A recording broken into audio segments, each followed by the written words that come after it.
نحمده ونستعينه ونستغفره ونعوذ بالله من شرور أنفسنا ومن سيئات أعمالنا من يهد الله فلا مضل له ومن يضلل فلا هادي له أشهد أن لا إله إلا الله وحده لا شريك له وأشهد أن محمدا عبده ورسوله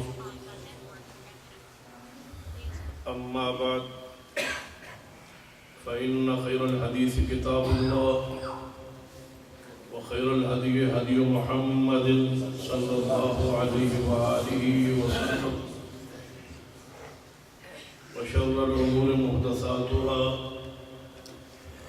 وكل محدثة بدعة وكل بدعة ضلالة وكل ضلالة في النار أما بعد فأعوذ بالله السميع العليم من الشيطان الرجيم من همزه ونفخه ونفثه بسم الله الرحمن الرحيم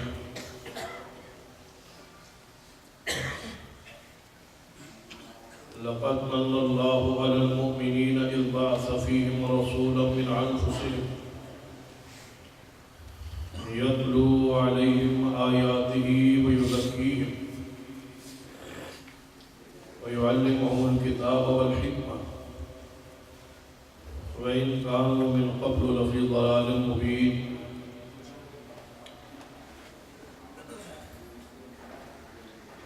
حضرات ذی وقار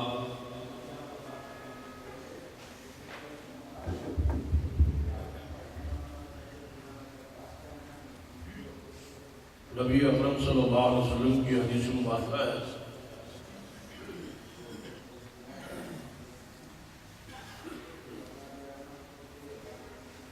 کہ انسان کے جسم میں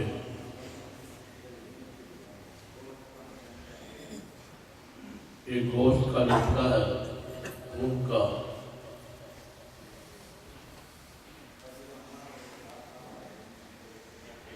اگر وہ صحیح ہو تو سارا جسم صحیح، اور اگر وہ خراب ہو جائے تو سارا جسم ہی بیمار۔ پھر آپ نے ہی اپنے دل مبارک کی طرف اشارہ کر کے فرمایا الا ہی القلب، اس سے مراد دل ہے۔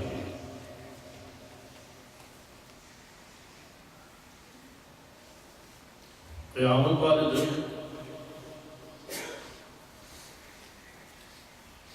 جنت میں وہی لوگ جائیں گے جن کا دل سلیم ہوگا، الا من اتى الله بقلب سلیم۔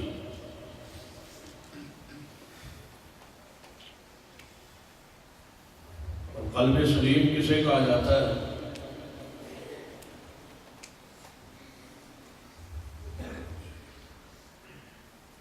اس کو سمجھنے کے لیے آسان لفظوں میں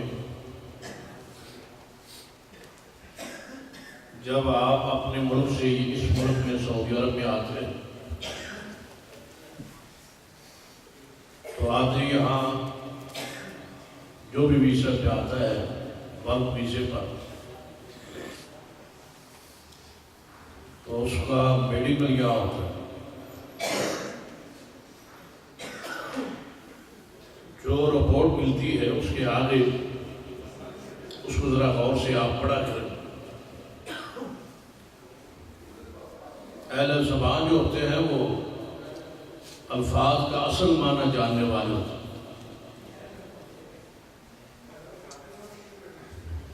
ایک محدث نے بڑی پیاری بات لکھی ہے، فرماتے ہیں کہ میں تبارک لفظ جو ہے تبارک الذی بیدہ الملک، جس کا ہم ترجمہ اپنی زبان میں اردو میں بابرکت کرتے ہیں. فرماتے ہیں میں چاہتا تھا تبارکہ کے لفظ کا اصل معنی کیا ہے.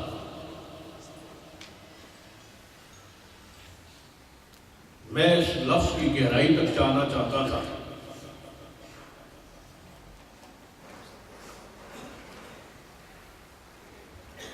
لغت کی کتابوں کو دیکھا لیکن اس کی گہرائی تک نہ پہنچ پایا. تو میں نے فیصلہ کیا کہ کسی عرب کے دیہاتی علاقہ میں جاتا ہوں، کسی بستی میں، گاؤں میں، وہاں سے جا کے پوچھتا ہوں کہ تبارک کا معنی کیا. ایک لمبا سفر کیا اس لفظ کے معنی کو سمجھنے. فرماتے ایک دور دراز کا سفر کر کے بستی کے قریب پہنچا. سب پیدل چل چل کے تھک گئے. تو فرماتے ہیں بستی سے باہر کچھ بچے جو تھے وہ کھیل رہے. ایک ریت کا اونچا ٹیلا ہے، وہ بچے اس پہ چڑھنے کی کوشش کر رہے تھے لیکن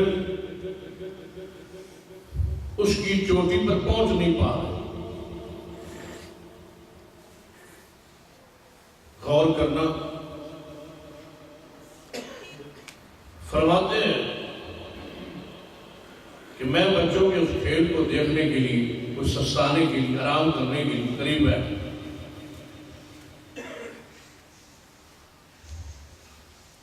تو ایک بچہ دور سے دوڑ کے آتا ہے اور اس چوٹی کو سر کرتا ہے، اس کی صحرا کا جو ٹیلا ہے ریت کا، اس کے اوپر چڑھ جاتا. جب اوپر پہنچا تو کہتا ہے الان تبارک علیکم، اس وقت میں تم سب سے اونچا باقی بچوں کو ہے. تو فرماتے ہیں مجھے اس بستی میں جانے کی ضرورت ہی نہ رہی. اس بستی کے بچے نے مجھے اس لفظ کا معنی سمجھا کہ تبارک اسے کہا جاتا ہے جس سے کوئی اونچا نہ ہو. جو اہل سما ہوتے ہیں وہ معنی اصل میں جاننے اور پہچاننے والے ہوتے ہیں. غور فرمائی.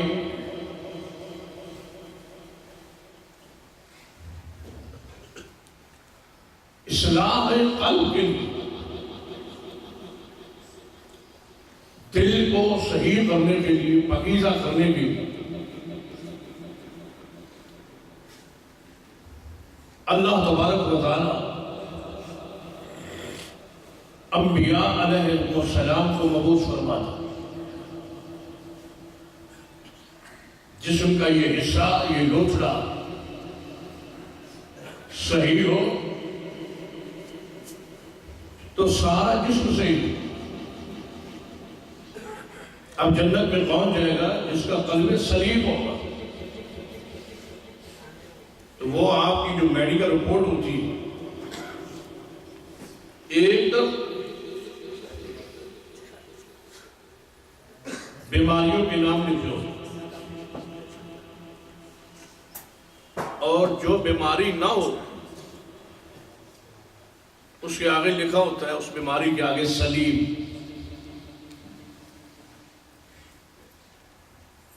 جب ساری بیماریوں کا چیک اپ ہو جائے، ہر بیماری کے آگے سلیم سلیم لکھا ہو، تو اس کا معنی کیا ہے کہ جس کے میڈیکل رپورٹ میں لفظ سلیم آ جائے، اس کا معنی اس کے کوئی بیماری نہیں ہے. الا من اتى اللہ بقلب سلیم. جنت میں وہی جائے گا جو اللہ کے پاس اس حالت میں آئے اس کا قلب سلیم ہو، جس کے دل کے اندر کوئی بیماری نہ ہو. انبیاء علیہ السلام کو اللہ بھیجتا ہی دلوں کی اصلاح کے لیے. ہم سمجھتے ہیں شاید انبیاء آئے ہیں تو گلیوں اور بازار سجے. یہی ہوتا ہے ہمارے ملکوں. انبیاء علیہ السلام کا تعلق گلیوں سے نہیں ہوتا، بازاروں کو سجانے کے ساتھ نہیں ہوتا. انبیاء کرام کا تعلق انسانیت کے دلوں کے ساتھ ہوتا ہے، دلوں کی اصلاح ہے. نبی رحمت صلی اللہ علیہ وسلم نے 23 سالوں میں جتنی محنت کی اس کا تعلق دلوں کے ساتھ. کتنا عرصہ ملا دلوں کی اصلاح کے لیے؟ 23 سال. اور 23 سالوں میں آپ نے اس دور میں 1.5 لاکھ صحابہ کرام کی جماعت کو تیار کیا. صرف 23 سالوں. ہم اپنی محنتوں پہ غور کریں. ہم بڑے مان سے کہتے ہیں ہماری دعوت سے فلاں کسی ہو گئی. کئی سالوں کی تگ و دو کے بعد چند لوگ کو اصلاح ہو سکتے، اور جن کی اصلاح ہوئی ہے کسی کا عقیدہ صحیح ہو گیا تو اعمال صحیح نہیں ہو سکتا. جامع یا کامل اصلاح پھر بھی ہم نہیں کر سکتے. 1.5 لاکھ صحابہ کرام کو تیار کیا محمد رسول اللہ صلی اللہ علیہ وسلم صرف 23 سالوں. کیسے تیار کیا؟ کیسے اصلاح ہوئی کہ 1.5 لاکھ جماعت میں سے ایک بھی بے نماز نہیں.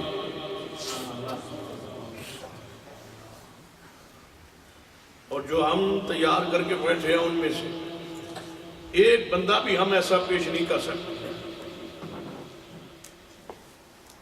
ایک بھی اتنی بڑی جماعت میں ایک بھی بے نماز نہیں. اتنی بڑی جماعت میں ایک بھی داڑھی منڈوانے والا نہیں. جب آئے تھے، جب اصلاح کا کام شروع ہوا، وَإِنْ قَانُوا مِنْ قَبْلُ لَفِي ضَلَالٍ مُبِينٍ کی حالت تھی اس قوم. اور جب رسول اللہ صلی اللہ علیہ وسلم 23 سالہ تربیت کرنے کے بعد دنیا سے جانے لگے تو حالت کیا تھی؟ فَإِنْ آمَنُوا بِمِثْلِ مَا آمَنْتُمْ بِهِ فَقَدْ اهْتَدَوْا. اب قیامت تک مومن وہی ہوگا جس کا ایمان صحابہ جیسا ہو. کھری صاف ستھری جماعت کہ نبی اکرم صلی اللہ علیہ وسلم کامل ترین اصلاح کی. صرف نماز کی تربیت نہیں، اعمال کی تربیت ہی نہیں، عقائد سے لے کر معاملات تک ایک معاملے میں رسول اللہ صلی اللہ علیہ وسلم تربیت فرماتے ہیں. تربیت کے نصاب کیا تھا؟ یتلو علیہ آیاتی وَيُذَكِّيهِمْ وَيُعَلِّمُهُمُ الْكِتَابَ وَالْحِکْمَةَ. کیسے ہو سکتا ہے سرور کائنات محمد رسول اللہ صلی اللہ علیہ وسلم تو کتاب و سنت کے ذریعے اصلاح کرے اور ہم کسی اور کتاب کے ذریعے کر لیں؟ یہ نہیں ہو سکتا. اصلاح کے لیے کتاب نصاب بھی وہی ہوگا جو محمد رسول اللہ صلی اللہ علیہ وسلم کے پاس تھا.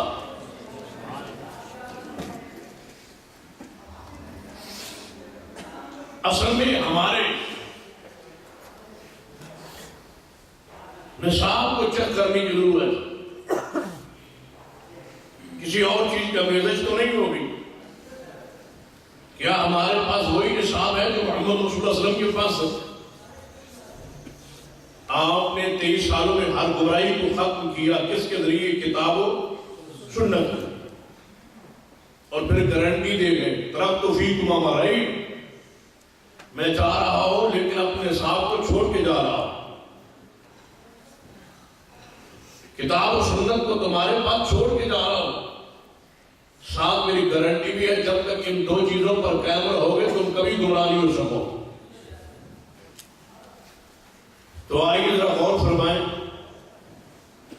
نبی اکرم صلی اللہ علیہ وسلم نے کیسے تربیت فرمائی۔ سب سے پہلے آپ کی تعلیم و تربیت کا آغاز ہو رہا ہے صحابہ کرام۔ ہم نعرے تو لگاتے ہیں کہ سرکار کی آمد مرحبا، کاش ہم جان نہیں سکے کہ سرکار آئے کیوں، کس لیے تشریف لائے، آئے تو صحیح، آنا مرحبا، لیکن آئے کس لیے؟ آنے کی کوئی مقصد بھی ہوگا؟ کیا اس لیے آئے کہ صرف آپ کے حسن و جمال کے تذکرے ہوتے رہے اور آپ کی زلفوں کا ذکر ہوتا رہے؟ اور اگر نبی علیہ السلام 40 سال کے بعد یہ فرماتے کہ اے اہل رب میرا حسن و جمال بیان کرتے رہو، میری شان میں نعتیں پڑھتے رہو اور مجھے بے داغ کہتے رہو اور میرے حسن کے چرچے کرتے رہو، نعتیں پڑھتے رہو، تم جنت میں پہنچ جاؤ گے تو مکہ میں ایک بھی آپ کی ذات کا انکاری نہ ہوتا۔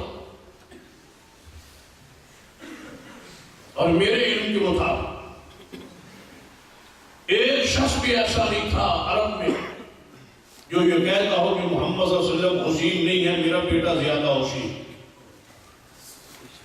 عرب کا ہر انسان یہ کہتا تھا محمد جیسا حسین ہے ہی کوئی۔ اختلاف آپ کے حسن پہ نہیں تھا، حسن کو صحابہ کرام نے بھی مانا ہے، کفار نے بھی مانا ہے۔ صحابہ کرام میں سے صحابی آپ کے حسن کو بیان کرتے کہ نبی اکرم صلی اللہ علیہ وسلم کی ہتھیلی پہ میں نے ہاتھ رکھا تو آپ کی ہتھیلی کو میں ریشم سے زیادہ نرم،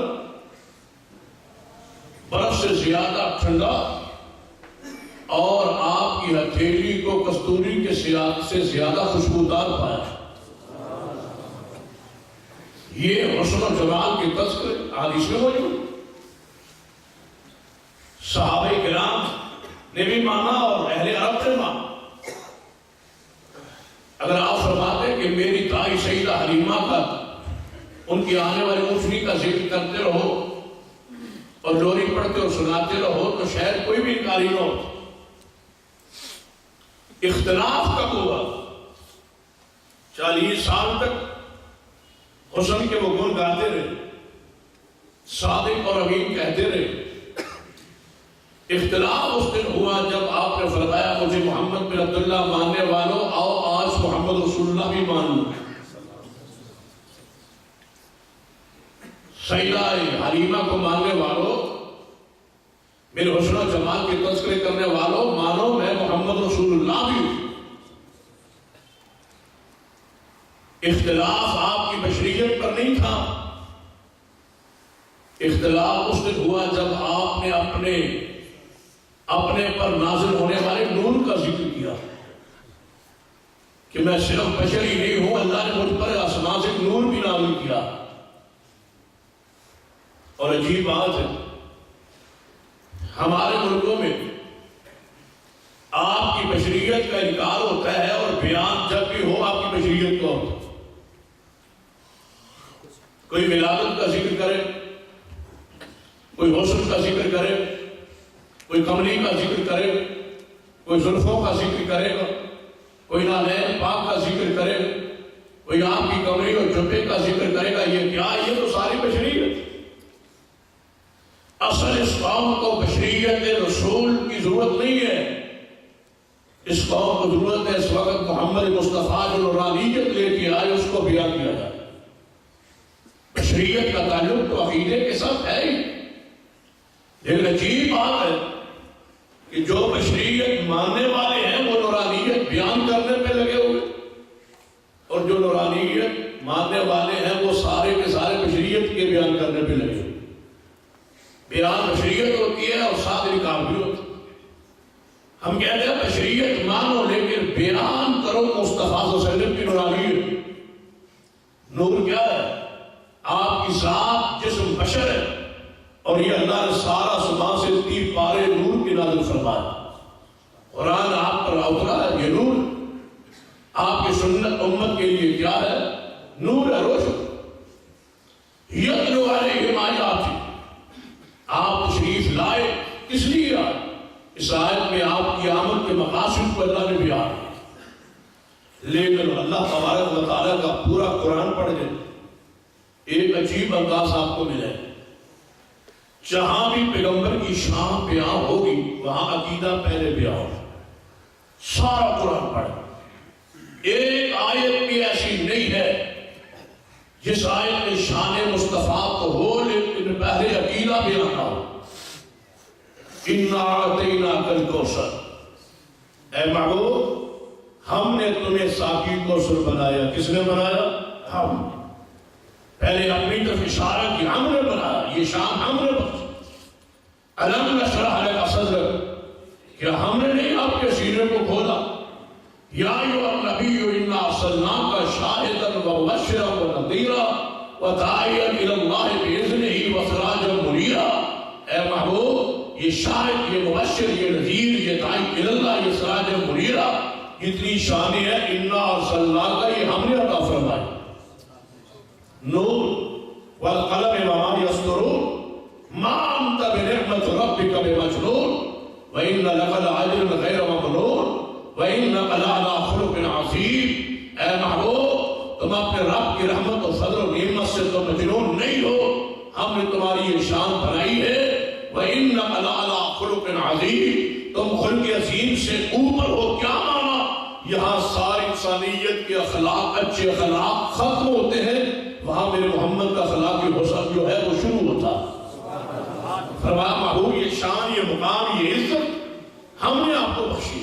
وَمَا أَرْسَلْنَاكَ إِلَّا رَحْمَةً لِلْعَالَمِينَ، ہم نے بنایا آپ کو رحمت للعالمین۔ اس آیت مبارکہ میں بھی جو کہ شان مصطفیٰ کا مقاصد آمد مصطفیٰ کا ذکر تھا، پہلے اللہ نے عقیدہ بیان فرمایا، لَقَدْ مَنَّ اللَّهُ عَلَى الْمُؤْمِنِينَ، یقیناً یہ احسان کس نے کیا تم پر؟ اللہ۔ احسان کون سا؟ آپ کی ولادت کا نہیں، یقیناً ولادت ہوئی تو بے شک ہوئی، لیکن قرآن پاک میں جس احسان کو جتلایا گیا ہے وہ محمد صلی اللہ علیہ وسلم کی رسالت۔ فرمایا ہم نے احسان کیا مومنوں پر، اذ بعث فیہم رسولا من انفسہم، اللہ نے احسان کیا مومنوں پر کہ ایک رسول انہی میں سے، ان میں اور انہی میں سے، فرمایا ہم نے جو رسول بھیجا ہے وہ تو انہی کی جانوں میں سے بھیجا۔ اللہ فرماتا ہے جو میں نے بھیجا ہے وہ کن میں سے؟ تم میں سے۔ پھر غور کریں قرآن پاک کے الفاظ پر، اذ بعث فیہم رسولا من انفسہم، جو ہم نے بھیجا ہے وہ تم میں سے بھیجا۔ آگے سے یہ کیا فرماتے ہیں کہ اللہ جو ہماری طرف آیا ہے وہ تم میں سے آیا ہے۔ اللہ فرماتا ہے جو میں نے بھیجا ہے وہ تم میں سے بھیجا۔ یہ فرماتا ہے اللہ جو ہماری طرف آیا ہے وہ تم میں سے آیا، جو تم نے بھیجا وہ ہمارے پاس آئی۔ ہمارے پاس تو وہ آیا جو ہمارے نور سے پیدا ہوا۔ اللہ فرماتے ہیں ہم نے وہ بھیجا جو آدم علیہ السلام کی اولاد میں سے پیدا ہوا۔ بھلا کوئی ہے انسان جو انکار کرے کہ محمد صلی اللہ علیہ وسلم آدم علیہ السلام کی اولاد میں سے نہیں ہے؟ کوئی انکاری انسان ایسا نہیں ہے۔ حیرانگی کی بات ہے کہ اگر آپ آدم علیہ السلام کی اولاد میں سے، تو پھر آپ کی بشریت کا انکار کیسے ہو سکتا ہے؟ اگر رسول اللہ صلی اللہ علیہ وسلم اور یقیناً ابراہیم علیہ السلام کی نسل پاک میں سے ہے، تو پھر آپ کی بشریت کا انکار کیسے ہو سکتا ہے؟ یعنی یہ عقیدہ عقل اور نقل کے بھی خلاف ہے۔ جب رسول اللہ صلی اللہ علیہ وسلم کی والدہ محترمہ سیدہ آمنہ خود بشر ہے تو یہ اصول و ضابطہ ہے، جب آپ کے والد محترم عبداللہ بشر ہے تو بشر میں سے ہمیشہ کون پیدا ہوتا ہے؟ بشر پیدا ہوتا ہے۔ اگر آپ کی ماں بشر ہے تو بشریت رسول میں بھلا کیا اختلاف ہو سکتا ہے؟ اگر آپ کا باپ بشر ہے، اگر آپ کا دادا بشر ہے، پھر آپ کی ساری اولادیں، آپ کے 3 بیٹے، آپ کی 4 بیٹیاں اگر بشر ہے تو مصطفیٰ بشر ہے۔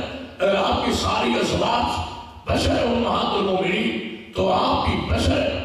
اور اگر آپ کی ولادت ہوئی، بچپن گزرا، لڑکپن گزرا، جوانی آئی، 40 سال کو پہنچے، اگر یہ ساری بشریت ہے تو پھر مصطفیٰ کی بشریت میں بھلا کیا شک ہو سکتا ہے؟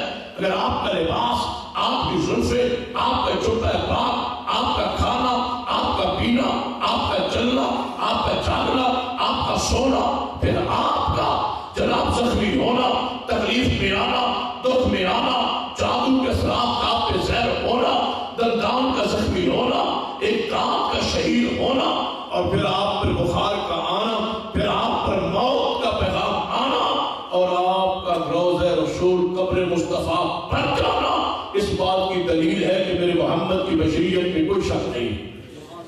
ہمیشہ یاد رکھیں، شان ملنے سے جنس تبدیل نہیں ہوتی، شان ملنے سے جنس تبدیل نہیں ہوتی۔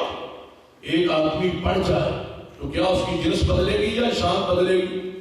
شان بدلے گی۔ عالم بن جائے شان بدلے گی، مقام بدلے گا۔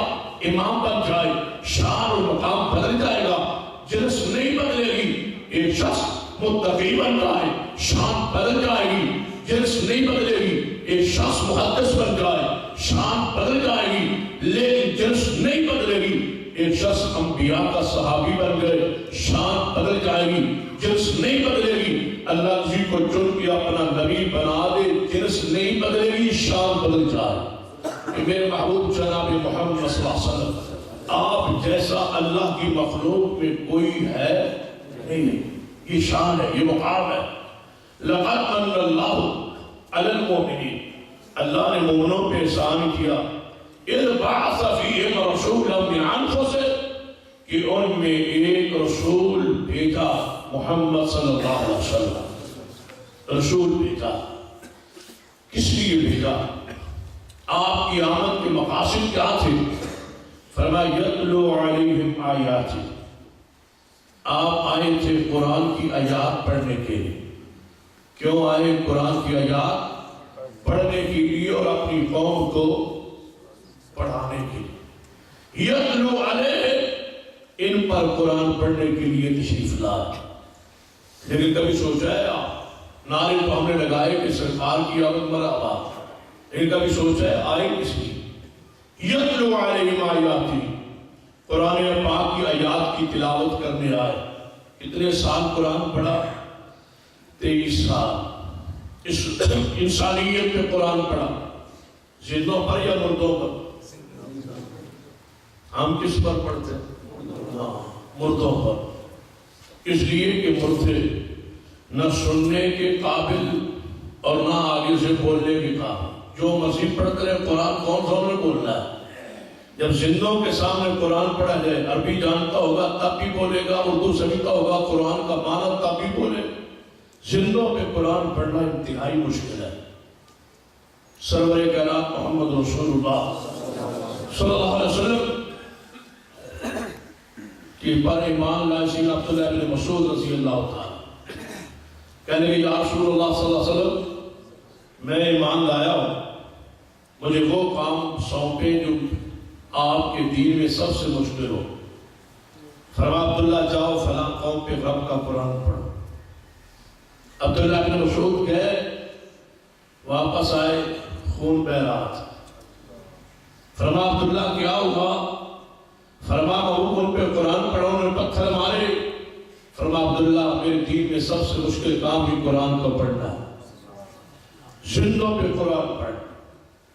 ہمارا موقف کیا ہے؟ کہ مردوں کے لیے مغفرت کی دعا کرے اور زندوں پر اللہ کا قرآن پڑھے، زندوں کو قرآن سنا، لِيُنْزِلَ مَنْ كَانَ حَيًّا۔ ہاں اس کا معنی یہ نہیں ہے کہ ہم قبرستان جانے کی قائل، ہم کہتے ہیں قبرستان جائیں، قبروں پہ جائیں، چاہے وہ قبر باپ کی ہو، ماں کی ہو، بزرگ کی ہو، عالم کی ہو، محدث کی ہو، کسی بڑے سے بڑے ہستی و شخصیت کی ہو، قبر پہ جائیں اور وہاں جا کر قبر پر ان کے لیے مغفرت کی دعا کریں۔ اور ایک قبر ایسی ہے جہاں پر جائے تو درود و سلام پڑھے، وہ کون سی ہے؟ محمد صلی اللہ علیہ وسلم۔ باقی جس قبر پہ جائیں مغفرت کی دعائیں کریں، اللہم اغفر لہ ورحمہ وعافہ واعف عنہ واکرم نزلہ ووسع مدخلہ، ان کے لیے دعائیں کریں، اور جب زندہ سامنے ہوں تو ان پر اللہ کا قرآن پڑھیں، ان کو سنیں قرآن۔ یتلو علیہم آیاتہ، اس قوم کو قرآن سنانے کے لیے محمد رسول اللہ صلی اللہ علیہ وسلم تشریف لائے۔ اور اگر آپ نے قرآن کو سمجھ لیا، قرآن کو پڑھ لیا، قرآن کو جاننے والے پہچاننے والے، آپ کا باپ آپ کی ماں قرآن سے گھر کا آغاز کرتے ہیں شروع کا، آپ کی اولاد قرآن پڑھنے والی سمجھنے والی ہے، تو اللہ کا شکر ادا کریں کہ آپ کے لیے سرکار کی آمد مرحبا، واقعی آپ کے لیے مرحبا کہ آپ کی دل لگی ہوگی کس کے ساتھ؟ قرآن کے ساتھ، محبت ہوگی قرآن کے ساتھ، الفت ہوگی قرآن کے ساتھ، سکون آتا ہے قرآن سن کے پڑھ کے، پھر تو آپ کے لیے سرکار کی آمد مرحبا۔ اگر آپ نے قرآن کو پڑھا نہیں، قرآن کو سمجھا نہیں، قرآن کو سننا گوارا نہیں کرتے، برداشت نہیں کرتے، اور اس کا معنی مفہوم کو جانتے اور پہچانتے نہیں، بتلاؤ سرکار آئے تو صحیح، لیکن آپ کو کیا فائدہ ہوا؟ آپ تو ابھی اکیلے میں، ابھی ضلالت میں، ابھی گمراہی میں ہیں۔ یتلو علیہم آیاتہ ویزکیہم، آپ قرآن پڑھنے کے لیے آئے تھے اور اپنی امت کے دلوں کو صاف اور پاک کرنے کے لیے آئے۔ کس سے پاک کرنے کے؟ سب سے پہلے آپ نے محنت کی دلوں پر کہ ان کے اندر عقیدہ توحید کو کوٹ کوٹ کر کے میرے محبوب محمد صلی اللہ علیہ وسلم نے پڑھ دیا تھا، ذرا برابر بھی شرک برداشت نہ کر پاتے۔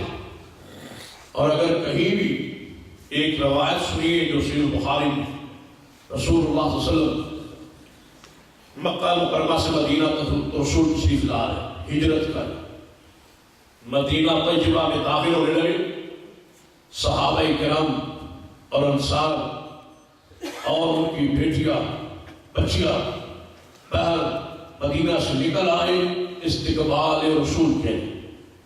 جب باہر آئے تو چھوٹی چھوٹی بچیوں نے یہ بات کہہ دی، نبی پاک کی شان میں نعت پڑھ رہی، نعت پڑھتے پڑھتے ایک بچی نے بات کہہ دی، ہم میں وہ رسول آ گئے جو کل کی باتیں جانتے ہیں۔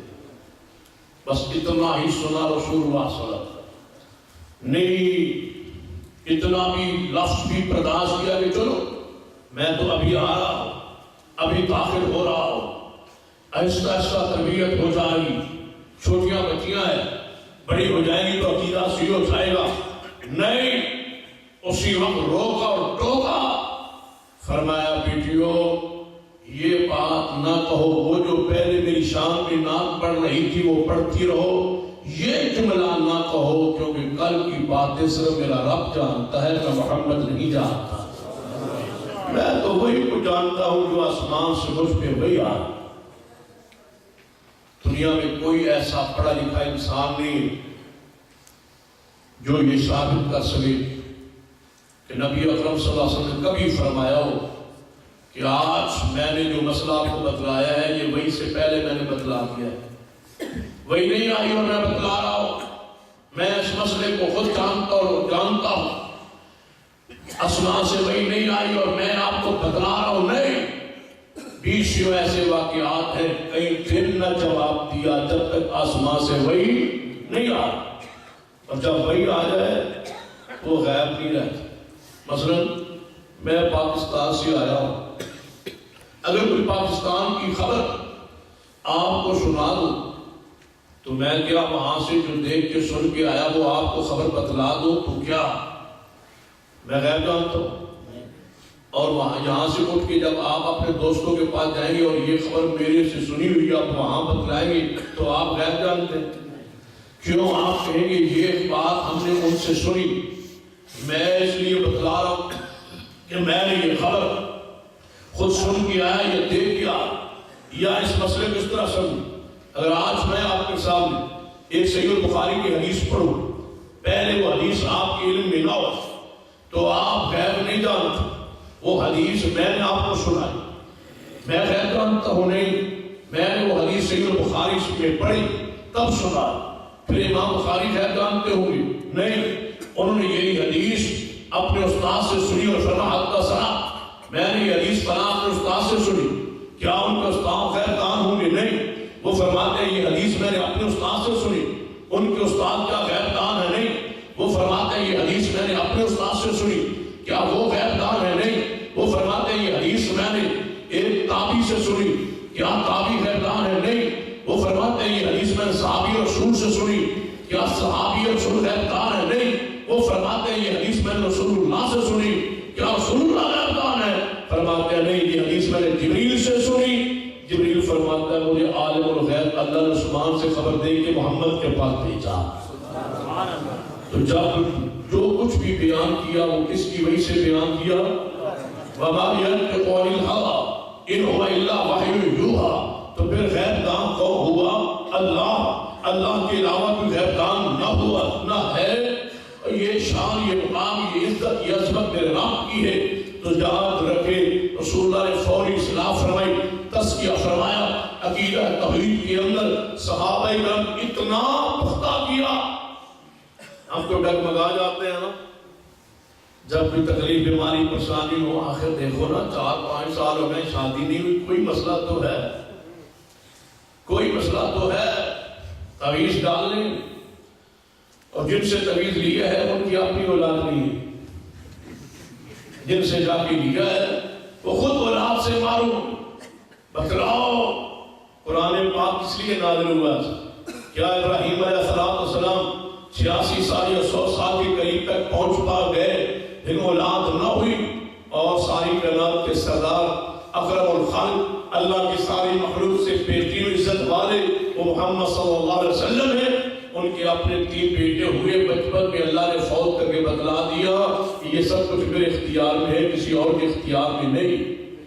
دیکھیں قرآن پڑھیں، اگر قرآن پاک میں انبیاء کی شان ہے، افسوس یہ ہے کہ ہمارے علماء معجزات بیان کرتے، شان بیان کرتے، حسن و جمال بیان کرتے، لیکن دوسرا پہلو بیان نہیں کرتے۔ قرآن پاک کے 30 پارے کھولے اور پڑھے، جس قرآن میں جس نبی کی شان ہے اس نبی کے دکھوں کا ذکر بھی قرآن کے اندر موجود ہے۔ ایک نبی ایسا نہیں ہے جس کی شان قرآن میں ہو اور ساتھ اس پر جو آزمائشیں آئی ہے ان کا ذکر نہ ہو۔ اگر یوسف کا ذکر ہے تو یوسف کی آزمائشوں کا بھی ذکر ہے، اگر یعقوب علیہ السلام کا ذکر ہے ان کی تکلیفوں کا بھی ذکر ہے، اگر زکریا علیہ السلام کا ذکر ہے ان کی پریشانیوں اور دکھوں کا بھی ذکر ہے، اگر عیسیٰ بن مریم کی شان ہے تو ان کی تکلیفوں پریشانی کا ذکر بھی ہے، اگر موسیٰ کلیم اللہ کی قرآن میں شان ہے ان کے سفر و حضر کے اندر دکھ آنے والے مسائل کا تذکرہ بھی ہے، اگر محمد رسول اللہ کی شان ہے تو مصطفیٰ کے زخموں کا تذکرہ بھی قرآن کے اندر موجود ہے، تاکہ انسانیت ایک انداز سے شان پڑھتی جائے اور ساتھ شان پہ پڑھ کے سن کے خوش ہو، ایمان تازہ ہو، اور ساتھ ان کے بارے دکھ و مسائل کا ذکر پڑھ کے سمجھ جائے کہ یہ مشکل کشا نہیں ہے، مشکل کشا ساری کائنات کا مالک اللہ۔ دونوں انداز قرآن میں موجود ہے۔ دیکھیے جس نبی کا ذکر قرآن میں پڑھیں گے ساتھ آزمائشوں کا ذکر بھی آئے گا۔ اصلاح فرمائی محمد صلی اللہ علیہ وسلم کے عقیدے کی وجوہات کی ہے، تزکیہ فرماتے ہیں کتنے سال، 23 سال، کتنی کامل جماعت تیار ہوئی۔ حدیث سنے صحیح البخاری، نبی صلی اللہ علیہ وسلم میرے صحابہ آج کے بعد مجھے کوئی خوف نہیں رہا کہ میں محمد کے جانے کے بعد تم شرک کرو۔ اتنی پاکیزہ جماعت رسول اللہ گارنٹی دے رہے ہیں، مجھے خطرہ ہی نہیں رہا کہ میرے صحابہ میرے جانے کے بعد شرک کریں۔ اس حدیث کے یہی معنی محدثین بیان، بعض لوگوں نے کہا اس حدیث کا معنی یہ ہے کہ اب نبی پاک کی امت میں کوئی مشرک ہو سکتا، کوئی بھی نہیں ہو، جو مرضی کچھ کرتا رہے، مشرک نہیں ہو سکتا۔ ہمارے لاہور میں پاکستان میں مولوی صاحب، انہیں 7 گھنٹے لمبی تقریر کی اس موضوع پر کہ اب کوئی مشرک ہو سکتا، جو کلمہ پڑھتا ہے وہ بڑا مشرک کیسے ہو سکتا؟ پھر آپ سوچیں، جو کلمہ پڑھ کے چوری کرے اس کو چور کہنا چاہیے؟ کیا خیال؟ نہیں، وہ چور نہیں ہے، وہ کلمہ نہیں پڑھتا، اس کو چور کہیں گے۔ چوری جب کر لی تو شریعت میں اس کے ہاتھ کاٹنے کا ذکر موجود ہے، اس کے ہاتھوں کو کاٹ دو، کیوں؟ قرآن سے کہا السارق والسارقۃ فاقطعوا ایدیہما، قرآن نے کلمہ گو کو چور کہا، جب چوری کرے تو وہ چور ہے۔ یا وہ کہے گا تھانے دار کو کہ نہیں نہیں مجھے چور نہ کہے اس لیے کہ میں نے کلمہ پڑھا، چور تو وہ ہوتا ہے جو مسلمان ہو، نہیں نہیں، اگر کلمہ پڑھ کے چوری کرے تو کیا خیال ہے سزا سے زیادہ ہونی چاہیے؟ یہ کلمہ بھی پڑھتا ہے، ساتھ چوری بھی کرتا ہے، یہ کلمہ پڑھ کے قتل کرے تو قاتل ہے، کلمہ پڑھ کے ڈاکہ ڈالے تو ڈاکو ہے، کلمہ پڑھ کے سود کھائے تو سود خور ہے، کلمہ پڑھ کے رشوت لے تو راشی ہے، کلمہ پڑھ کے زنا کرے تو زانی ہے، کلمہ پڑھ کے شرک کرے تو مشرک۔ کیا خیال ہے؟ مشرک بھی ہے نا؟ کلمہ پڑھ کے شرک کرے تو مشرک تو ہے۔ دیکھیے نبی رحمت صلی اللہ علیہ وسلم فرمایا میرے صحابہ میرے جانے مجھے کوئی خطرہ نہیں، میرے بعد تم شرک کرو۔ اس حدیث کا معنی فتح الباری کے اندر ابن حجر الاسقلانی رحمۃ اللہ فرماتے ہیں کہ نبی پاک کے صحابہ کرام میں سے کوئی صحابی شرک کر سکتا نہیں، اتنے شرک سے پاک ہو گئے تھے محمد صلی اللہ علیہ وسلم کے صحابہ۔ ہم کمزور ہیں، عقید ہے، تھوڑی سی بیماری بن جائے۔ سیدنا عبداللہ بن مسعود رضی اللہ عنہ گھر میں داخل ہوئے، بیوی کو دیکھا، وہ اس کے سر پہ ایک دھاگا باندھا ہوا تھا۔ فرمایا یہ کیا؟ فرمایا عبداللہ یہ دم کروایا فلاں بزرگ سے، اور یہ باندھا ہے کیوں؟ فرمایا جب درد ہو، آنکھوں میں درد ہوتا ہے، جب دھاگا اتار دیتی ہوں درد شروع ہو جاتا ہے، اور جب ڈال لیتی ہوں دھاگا باندھ لیتی ہوں درد ٹھیک ہو جاتا ہے۔ عبداللہ بن مسعود نے فرمایا عبداللہ کے گھر میں شرک، آگے بڑھے، چھری لی، فرمایا اب میں کاٹتا ہوں دھاگا، دیکھتا ہوں کیسے درد ہوتا ہے، اسی کو ہوتا ہے جس کا عقیدہ کمزور ہو۔ فرمایا جب یہ دھاگا تو اتار دیتی تھی، شیطان تجھے چوبے مارتا تھا کہ یہ دوبارہ باندھ لے، اس کا عقیدہ دھاگے پر پکا ہو جائے۔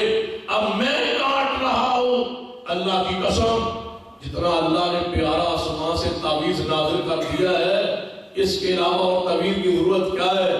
یہ تعویذ پینے والا نہیں ہے، یہ لٹکانے والا نہیں ہے۔ کون سا آسمانی تعویذ ہے؟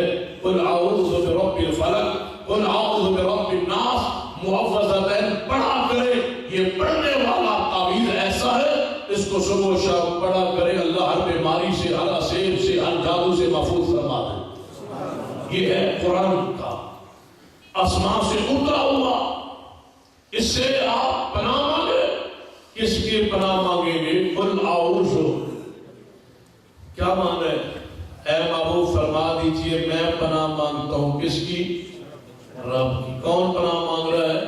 محمد صلی اللہ علیہ وسلم۔ پر بدلہ ساری کائنات کا سردار اللہ کی پناہ میں آ رہا، اور کون ہے جو تجھے پناہ دے سکے؟ محمد صلی اللہ علیہ وسلم تو خود اللہ کی پناہ کے طالب ہے، مانگ رہے، دعا کر رہے۔ قل اعوذ برب الفلق، قل اعوذ برب الناس۔ کوئی خطرہ نہیں رہا میرے بعد تم شرک کرو گے۔ یہ ہے جناب نبی رحمت صلی اللہ علیہ وسلم کے صحابہ، ایک بھی ان میں شرک کرنے والے، تبھی تو فرمایا تھا۔ سیدنا عمر نے کتنا عقیدہ صحیح تھا، حجر اسود کے سامنے کیا فرمایا تھا وہ مشہور حدیث صحیح البخاری کی، اے حجر اسود تو ایک پتھر ہے، تو نفع و نقصان کا مالک نہیں ہے۔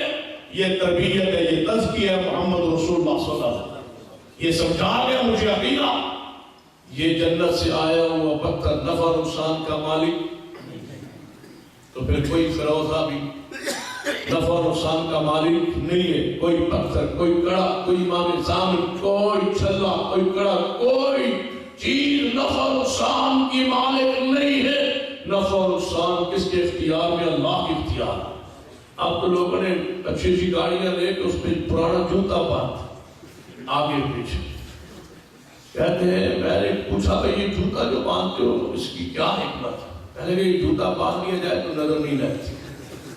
کچھ دنوں بعد بیٹا ایک ساتھ لیا ہوا اور سب اس کو ذرا دام کرنے کیا ہوا ہے اس کو نظر لگ، اس لیے جوتا نہیں پہنا ہوا تھا. نہیں پہنا ہوا تھا. بندہ جوتا پہن کے چلے تو نظر لگ سکتی ہے، گاڑی پہن کے چلے گاڑی کو جوتا، اگر جوتا نظر بات سے بچاتا ہے بتلاؤ تمہیں محمد مصطفیٰ کا کلمہ پڑھنے کی ضرورت کیا ہے؟ اگر جوتا ہی مشکل کشا ہے، اگر ہانڈی مشکل کشا ہے، اگر پنجہ ہی مشکل کشا ہے تو بتلائے کلمہ اسلام کا کیا فائدہ ہوا؟ وَإِنْ كَانُوا مِنْ قَبْلُ لَفِي ضَلَالٍ مُبِينٍ. تم تو اس گمراہی میں چلے گئے جس گمراہی میں محمد مصطفیٰ کی آمد سے پہلے قوم تھی. بلکہ اگر غور کریں تو وہ اتنے گرے ہوئے نہیں تھے جتنے ہم گر گئے عقیدے میں. اللہ کی قسم ہم کس منہ سے کہتے ہیں کہ سرکار کی آمد مرحبا؟ ہم تو اسی شرک میں دلدل میں الشرک سے نکل آئے ہیں. تو اللہ کی ہم بیان کریں جس نے عقیدہ توحید کو آپ کو رحمت فرما. مسلم حاکم کی حدیث ہے، نبی صلی اللہ علیہ وسلم فرماتے ہیں کہ جس کو اللہ عقیدہ توحید کی سمجھ دے دے وہ سمجھے اللہ اسے محبت کرنا شروع کر دی. دنیا کا مال ملے تو یہ محبت کی دلیل نہیں ہے، مال رزق ملے تو محبت کی دلیل نہیں ہے. اللہ اس سے راضی ہے جس کو اللہ نے عقیدہ توحید کی سمجھ اور فہم عطا فرمایا. دیکھیں کہ وہی ادھر ہے آپ تزکیہ فرمانے والے. کس قدر تزکیہ فرمایا؟ یہ تو عقیدہ تھا. نبی صلی اللہ علیہ وسلم معاملات میں کیسے تزکیہ فرمایا. ایک حدیث سننے سرور کائنات محمد رسول اللہ صلی اللہ علیہ وسلم تشریف فرمایا.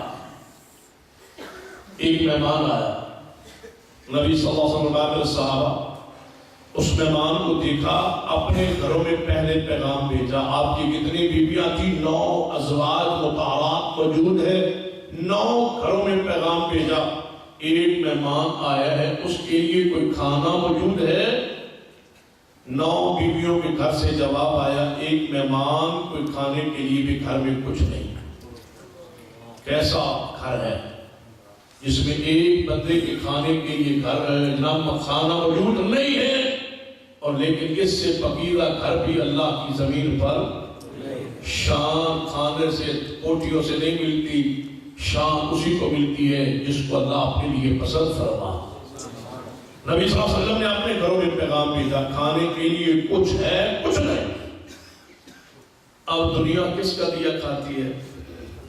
یہ سب تمہارا کرم ہے. اپنا بتاؤ نا انڈیا والوں، پاکستان والوں، یہ سب تمہارا کرم ہے آقا کے بات اب تک بنی ہوئی. جتنی دیا سرکار نے مجھ کو اتنی میری اوقات نہیں. یا ہمارے پنجاب میں کہتے ہیں تیرا کھاواں تیرے گیت گاواں یا رسول اللہ. ان سارا دنیا کو کون دے رہا ہے؟ رسول اللہ صلی اللہ علیہ وسلم. اپنے کھانے اپنے ایک مہمان کو کھلانے کے لیے گھر میں کچھ نہیں. میں نے ان سے پوچھا آپ کہتے ہیں رزق کون دیتے ہیں؟ رسول اللہ دیتے ہیں. اللہ ساتھ رزق روز رسول پہ اتارتا ہے. اگر آگے حقوق دنیا. میں نے کہا رسول اللہ رزق دیتے ہیں؟ کہنے لگا ہاں جی رسول اللہ دیتے ہیں. میں نے کہا رزق 2 قسم کا ہوتا ہے، دیکھ لیں. ایک رزق حرام ہوتا ہے، رزق حلال ہوتا ہے. سود رزق ہے لیکن رزق، رشوت رزق تو ہے لیکن رزق کون دیتا ہے؟ کہنے لگا نبی پاک دیتے ہیں. میں نے کہا رزق حلال بھی ہوتا ہے رزق حرام بھی ہوتا ہے، دیکھ لیں. رزق حلال کون دیتا ہے؟ کہ نبی پاک. میں نے کہا رزق حرام اب تو نبی پاک کی طرف نسبت کروں تو ایمان جاتا ہے. پھر کون دیتا ہے؟ کہ رزق حرام تو پھر اللہ ہی دیتا ہوگا. رزق حرام کے لیے اللہ رہ گیا ہے. ہاں دیکھ لے، کسی سے پوچھ لے. سنا ہے اللہ تعالیٰ نے آپ کو بیٹا دیا، جی سرکار کا کرم. سنا ہے آپ کو اچھی گاڑی ملی، سرکار کے کرم. سنا ہے اچھی نوکری ملی ہے، سرکار کے کرم. سنا ہے آپ کو ٹھیک خرید لی ہے، جی سرکار کا کرم. سنا ہے آپ کے باپ کا ایکسیڈنٹ ہوا ہے اور وہ اس کی ٹانگ ٹوٹ گئی ہے، جی بس اللہ کی مرضی. یہ ٹانگ ٹوٹی ہے تو اللہ کی مرضی ہوئی. بیٹا ہوا سنا اللہ نے بیٹا دیا، جی سرکار کا کرم ہے، ہفتہ گزرا وہی بیٹا مر گیا، سناؤ جی سنا بیٹا فوت ہوئی، جی اللہ کی مرضی، جب پیدا ہوا تھا اور سب کہتے تھے فلاں بزرگ کی مرضی، ہم یہی کہتے تھے پیدا ہونے سے لے کر تیری موت تک، موت سے لے کر قبر تک، قبر سے لے کر حشر تک، حشر سے لے کر جنت تک، ہر حال میں مرضی چلتی ہے تو صرف میرے رب کی چلتی ہے، اور کوئی نہیں ہے جس کی مرضی چلے۔ نبی رحمت صلی اللہ علیہ وسلم تذکیہ فرما رہے صحابہ کرام کا، گھر میں کھانا موجود نہیں، اس کا معنی کیا ہے کہ پہلے اپنے گھر میں پیغام بھیجا جائے، کوئی گھر میں کھانا ہے نہیں، فرمایا میرے صحابہ کون ہے جو میرے مہمان کو کھانا کھلا دے، میرے گھر میں تو کھانا نہیں ہے۔ فرمایا صحابی اٹھے یا رسول اللہ صلی اللہ علیہ وسلم میں لے جاتا ہوں، فرمایا لے جاؤ، گھر میں لے گئے، مہمان بیٹھک میں بٹھایا، اندر داخل ہوئے، بیوی سے کہا یہ رسول اللہ کے مہمان ہیں، انہوں نے بھیجا ہے کھانا، میں لے آیا ہوں کھانا کھلانا ہے۔ بیوی کہتی ہے کھانا تو تھوڑا سا ہے، بچوں کے لیے رکھا ہوا ہے، مہمان کے لیے تو ہے ہی نہیں۔ کیا تربیت تھی محمد رسول اللہ صلی اللہ علیہ وسلم، صرف معاملات، صرف عبادات کے اندر ہی نہیں، سن لو، صرف نماز، رفع الیدین یا دیگر مسائل میں ہی اپنی اصلاح نہیں، کامل ترین اہل سنہ وہ ہے، کامل ترین اہل حدیث اہل سنہ مسلمان وہ ہے جس کی زندگی میں کامل ترین محمد رسول اللہ کی شریعت آ رہا ہے، کامل ترین شریعت۔ اس لیے مسلمان غلام کوئی کہتا، آپ غلام ہیں نا رسول اللہ، کیا خیال، آپ غلام ہیں رسول اللہ کے، غلام ہیں یا نہیں؟ آپ غلامی رسول میں موت بھی قبول ہے ماشاءاللہ، یعنی آپ غلام ہیں رسول اللہ، سر سے لے کر پاؤں تک آپ غلام ہیں رسول اللہ۔ پھر میری نظر خراب ہوگی، آپ فرما رہے ہیں کہ ہم غلام ہیں رسول اللہ کے، کہاں سے لے کر کہاں تک، سر سے لے کر، پھر میری نظر خراب ہے، مجھے تو گردن سے شروع ہو رہی ہے، نظر آ رہی ہے آپ کی غلامی، آپ کہتے ہیں ہم سر سے لے کے پاؤں کا غلام ہے، مجھے نظر آ رہا ہے آپ گردن سے لے کر پاؤں کا غلام، کیا ہے؟ اگر سر سے شروع ہوتی غلامی تو چہرے پر داڑھی بھی ہوتی، اس کا مطلب آپ کی غلامی کہاں سے شروع ہوتی ہے؟ گردن سے، گردن سے غلامی شروع ہوتی ہے۔ اللہ کی قسم غلام کوئی ہوتا ہے جو اپنی مرضی نہ کرے، اپنی مرضی محمد کے ہاتھوں میں دے دے، آپ کی سنت کی تابع داری میں آ جائے۔ یہی صحابہ کرام نے اپنی نمونہ پیش کیا ہے، گھر میں لے گئے مہمان رسول اللہ کے، گھر میں کھانے کے لیے کچھ نہیں ہے، تھوڑا سا کھانا ہے جو بچوں کے لیے، رسول کیا فرماتے ہیں؟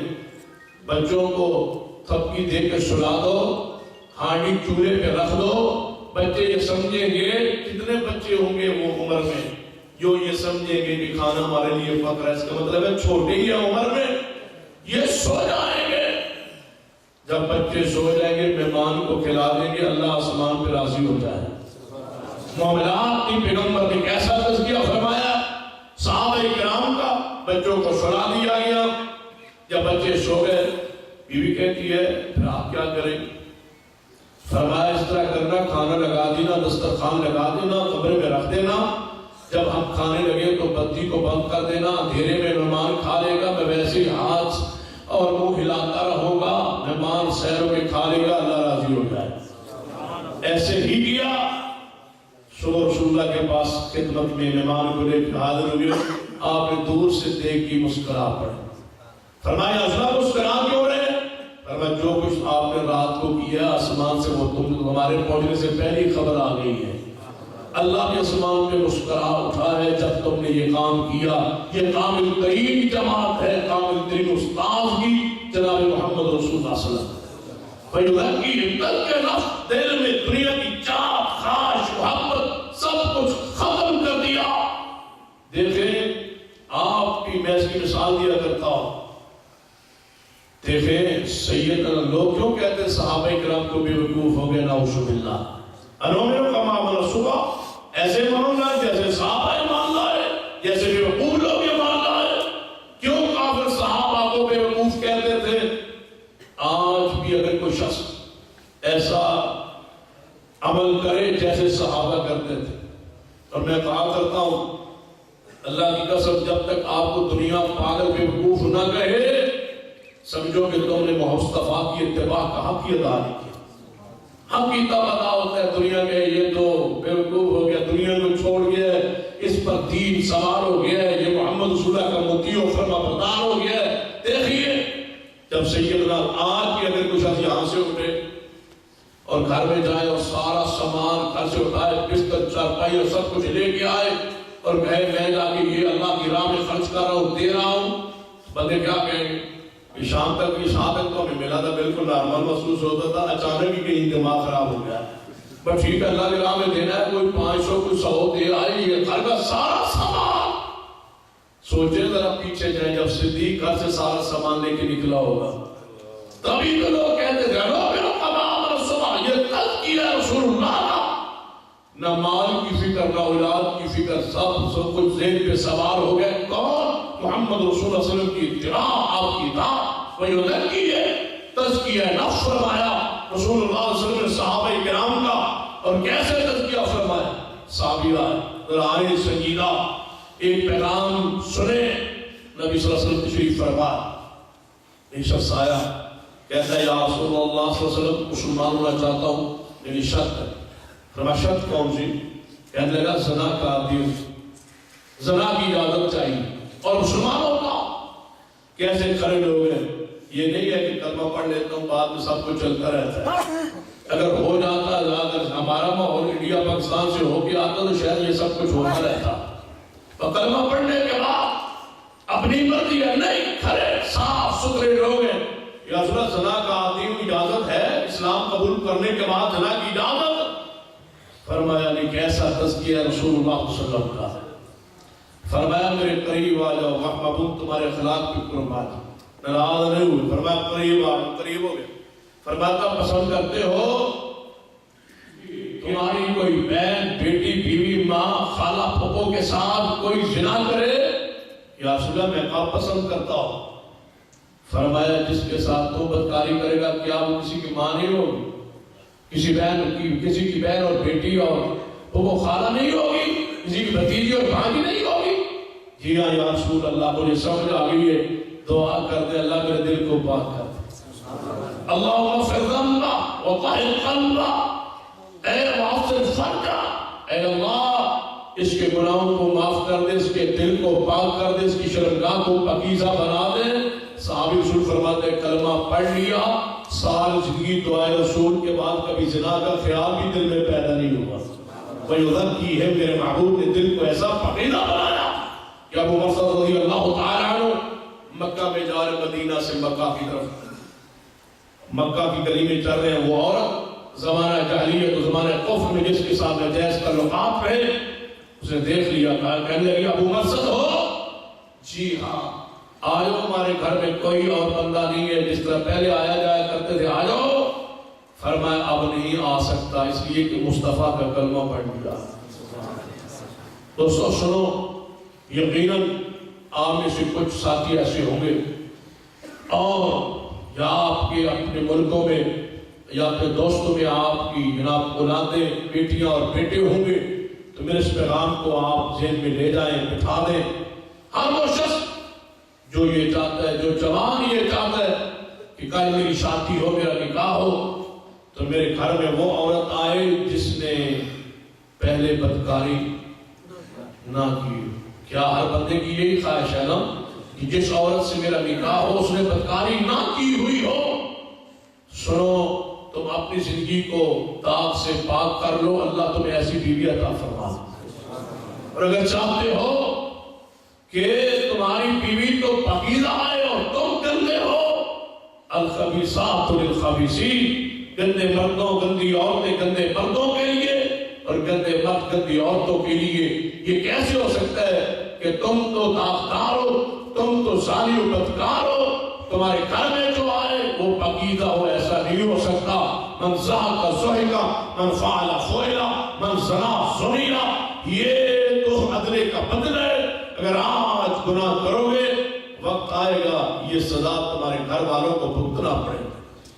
اگر آج تمہاری عزت بچ بھی گئی تو تمہاری پوتیاں، تمہاری نواسیاں اور تمہاری بیٹیاں، تمہارے رشتے دار خواتین، ان کو اس گناہ کی سزا ملے گی۔ اگر چاہتے ہو کہ تمہاری غیرت محفوظ رہے، تم اپنی آنکھوں میں حیا پیدا کر لو، اللہ تمہاری عزتوں کی خود حفاظت فرمائے۔ نبی صلی اللہ علیہ وسلم نے کیسے تزکیہ فرمایا؟ ایک عربی کی شاعر ہے، اس نے بڑی پیاری بات کیا، اس کا تذکرہ عام کتابوں میں آتا ہے۔ وہ جا رہے تھے، شکل کی کوئی خوبصورت نہیں تھی، لیکن بیوی بڑی خوبصورت، وہ ساتھ تھی۔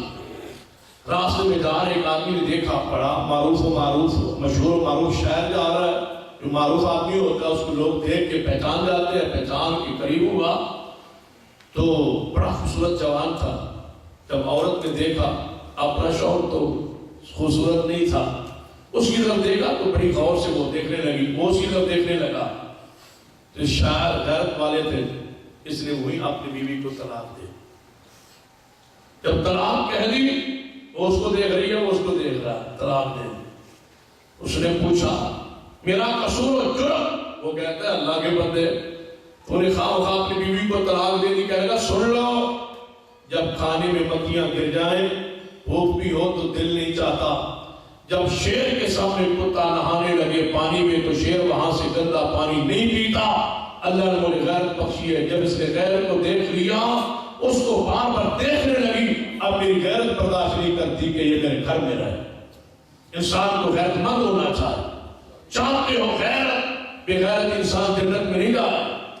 یہاں اگر آئے ہو تو سن لو میرا پیغام، اپنے گھروں سے رابطہ رکھنا، اپنی بہنوں بیٹیوں سے رابطہ رکھنا، ان کی تعلیم و تربیت کا انتظام اسلام کرنا، یہاں سے بیٹھ کر کے ان کی نگرانی کے کوئی نہ کوئی بندوبست کرنا، یہ آپ پر ذمہ داری ہے۔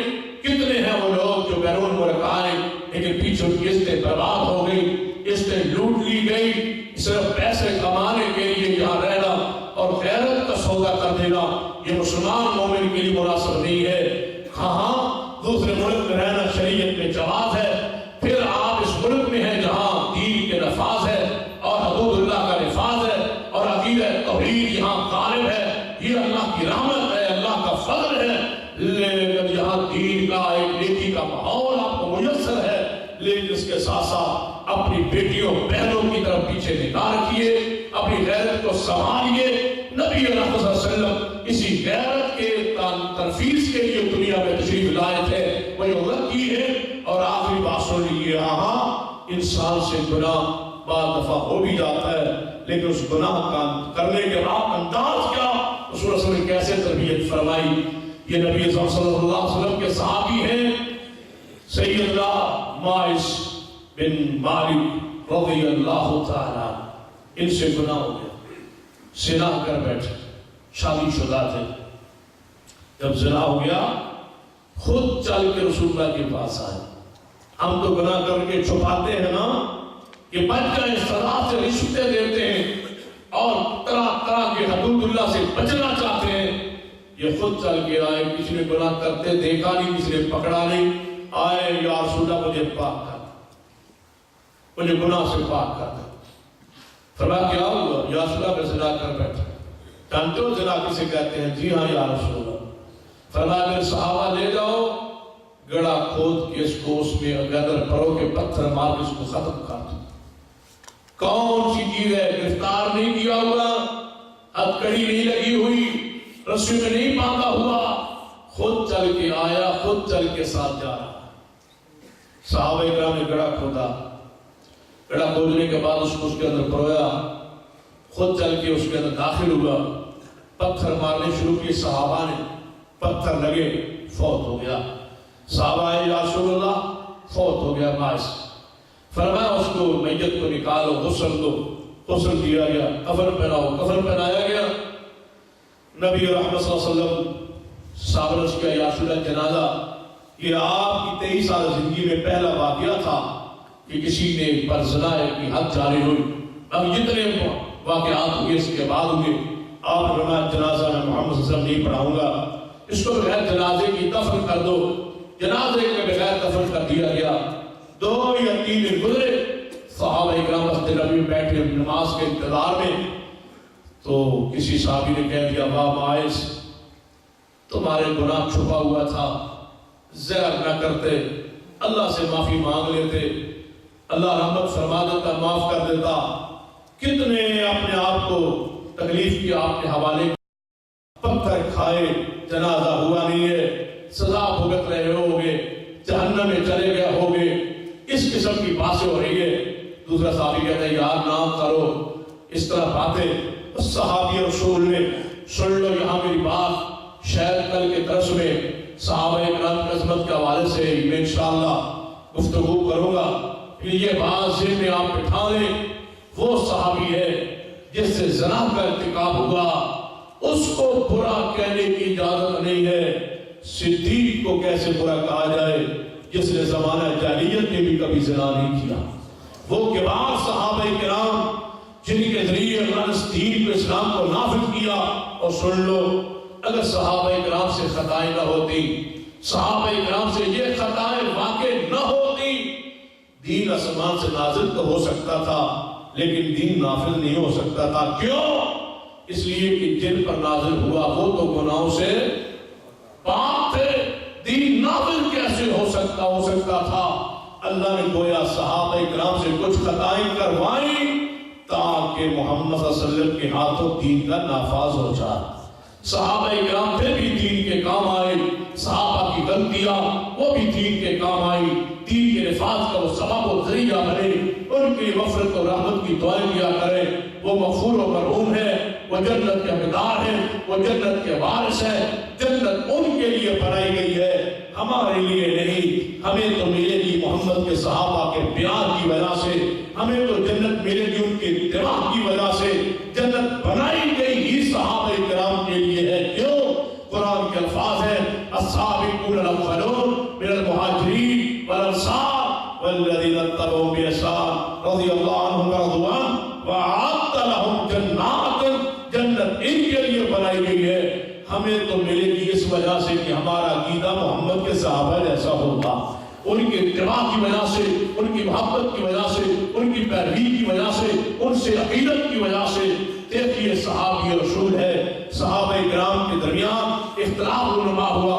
کچھ کہتے ہیں جہنم میں سزا بھگت رہا ہوگا، کچھ کہتے ہیں نہیں یار پتھر کھا کے فوت ہوا ہے، حد اس پر لگ گئی ہے، معاف کر دیا ہوگا، کر دیا گیا ہوگا۔ کچھ نے کہا نہیں، معاف کیا گیا ہوتا تو جنازہ نہ پڑھا جاتا، جنازہ رسول نے پڑھایا نہیں ہے لہذا وہ جہنم میں چلا گیا ہوگا۔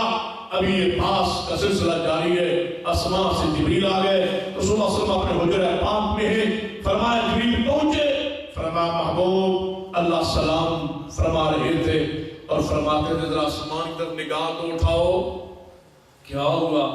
رسول اللہ صلی اللہ علیہ وسلم نگاہ آسمان کی طرف اٹھائی، اللہ نے رسول اللہ کے درمیان، جنت کے درمیان سارے پردے ہٹا دیے، فرمایا یہ دیکھ لو تمہارا ماعز جنت کی نہروں میں نہا رہا ہے۔ دیکھ لو کیا کہ صحابہ کو سمجھا دو کہ ماعز کو برا نہ کہو تو جنت میں پہنچ چکا۔ رسول اللہ پاک سیل لائے، فرمایا میرے صحابہ کس کے بارے میں بات کر رہے ہو؟ فرمایا ماعز کے بارے میں۔ فرمایا استغفروا لماعز ابن مالک، چلو مغفرت کی دعا کریں، چلو آج ماعز کا جنازہ غیبانہ ان کا جنازہ پڑھیں، ان کے لیے جنازے میں دعا کریں۔ اللہ نے جائز الماعز کو معاف کر کے جنت عطا فرما دی ہے۔ رسول اللہ صلی اللہ علیہ وسلم کے صحابہ سے کئی خطا بھی ہوئی ہے، پھر بھی اپنے آپ کو پیش کر دیا ہے۔ کیوں؟ یہ تزکیہ رسول ہے، آپ اس لیے تشریف لائے تھے، یتلو علیہم آیاتہ ویزکی ہے، جس کے یہ دل پاکیزہ ہو گیا ہے، معاملات صاف ہیں اور عقیدہ پاک ہے، راہ پاک ہے، دل پاک ہے، خلوت جلوت پاک ہے، موبائل پاک ہے، کسی کے ساتھ غیر عورتوں کے ساتھ رابطے اور گفتگو اور میسج کا سلسلہ نہیں ہے، تو سمجھیں کہ سرکار کی آمد ہمارے لیے مرحبا ہے، جو ہمیں غیرت کا درس دے گئے، جو ہمیں حیا سکھلا گئے، جو ہمیں نماز طریقہ رب کی معرفت پہچان عطا فرما گئے، ہمیں عقیدہ توحید سمجھا گئے، ہمیں آپ کی سنت اپنی سنت پہ لگا گئے، ہمیں مہمانوں کے حسن سلوک سکھلا گئے، ہمیں غلاموں کے حقوق سکھلا گئے، ہمیں ماتحتوں کے حقوق سکھلا گئے، ہمیں عورتوں کے حقوق سکھلا گئے، بچوں کے شفقت سکھلا گئے، پڑوسیوں کے حقوق دے گئے، تجارت کے اصول و ضوابط سکھلا گئے، معاملی معاملات سمجھا گئے، اقتصادی معاملات سمجھا گئے،